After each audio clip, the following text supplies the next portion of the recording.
اور اے پیغمبر جب تم سے میرے بندے میرے بارے میں دریافت کریں تو انہیں معلوم ہو کہ میں تو تمہارے پاس ہی ہوں. جب کوئی پکارنے والا مجھے پکارتا ہے تو میں اس کی دعا قبول کرتا ہوں.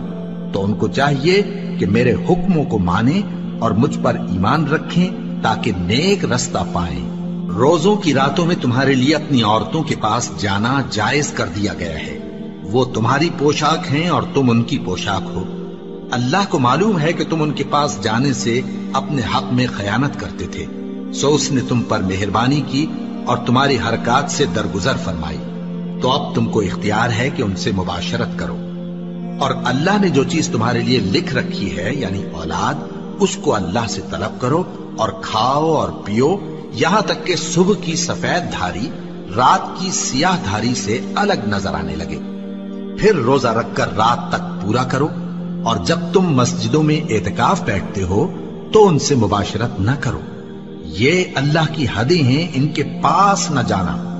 اسی طرح اللہ اپنی آیتیں لوگوں کے سمجھانے کے لیے کھول کھول کر بیان فرماتا ہے تاکہ وہ پرہیزگار بنے. اور آپس میں ایک دوسرے کا مال ناحق نہ کھاؤ اور نہ اس کو رشوتاً حاکموں کے پاس پہنچاؤ تاکہ لوگوں کے مال کا کچھ حصہ ناجائز طور پر کھا جاؤ، اور اسے تم جانتے بھی ہو. اے پیغمبر لوگ تم سے نئے چاند کے بارے میں دریافت کرتے ہیں کہ گھٹتا بڑھتا کیوں ہے. کہہ دو کہ وہ لوگوں کے کاموں کی میعادیں اور حج کے وقت معلوم ہونے کا ذریعہ ہے.